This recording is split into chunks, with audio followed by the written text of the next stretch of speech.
جی، خیبر پختونخوا کی سب سے بڑی یونیورسٹی ہے پشاور یونیورسٹی، اس میں اس بار سب سے کم انرولمنٹ ہوئی ہے، یعنی بہت کم اسٹوڈنٹس نے ایڈمیشن لیا ہے، اور اس کی وجہ کیا ہے یہ تو آپ لوگ ہمیں کمنٹس میں بتائیے گا۔ لیکن جو فگرز ہمارے ساتھ شیئر کیے گئے ہیں یونیورسٹی کی جانب سے، اس میں سب سے کم جو اسٹوڈنٹس نے داخلہ لیا ہے وہ ہوم اکنامکس میں لیا ہے، ڈیولپمنٹ اسٹڈی میں لیا ہے، لاجسٹک ہیومن ڈیولپمنٹ میں صرف 2 طلبہ نے داخلہ لیا ہے۔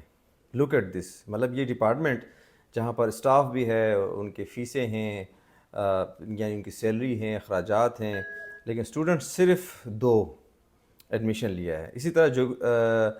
جیوگرافی ڈپارٹمنٹ میں 3، ہسٹری اور اینتھروپالوجی میں صرف 4 اسٹوڈنٹ نے داخلہ لیا ہے، بہت ہی تشویشناک ہے۔ اور اسٹیٹسٹک ڈپارٹمنٹ میں صرف 7۔ اسی طرح آرکیالوجی ڈپارٹمنٹ میں زیادہ تھے، 14 ہیں۔ جامعہ پشاور کے 54 ڈپارٹمنٹس ہیں اور 69 مضامین پڑھائے جاتے ہیں اوور آل،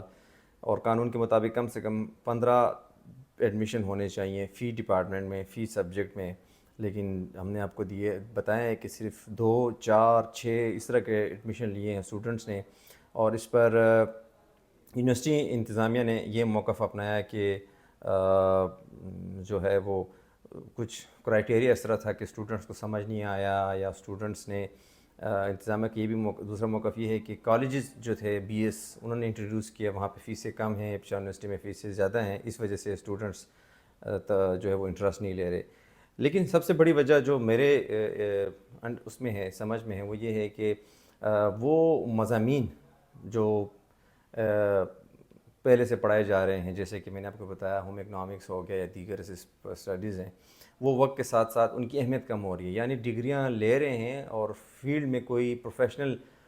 ڈگری کی حیثیت نہیں رکھتے۔ اس وجہ سے اب اسٹوڈنٹس کا رجحان جو زیادہ پروفیشنل ڈگری ہے اس کی طرف ہے، جیسے کہ بی بی اے ہو گیا، ایم بی اے، ایم پی اے ہو گیا، ایڈمنسٹریشن وغیرہ، اور اسی طرح ڈیٹا سائنس ہو گیا، آئی ٹی انفارمیشن ٹیکنالوجی ہو گیا، آرٹیفیشل انٹیلیجنس، یا دیگر جو ایسی چیزیں ہیں جو کہ وقت کا تقاضا ہے، اسٹوڈنٹس کو چاہیے کہ اب وہ تعلیم حاصل کریں، اور انتظامیہ کو چاہیے کہ ان ڈپارٹمنٹس کو یا پھر ختم کریں، کیونکہ اسٹاف تو آلریڈی یہ ہے، آپ ان کو فیس، آپ ان کو تنخواہ بھی دے رہے ہیں، بلڈنگ اپنے اخراجات ہیں،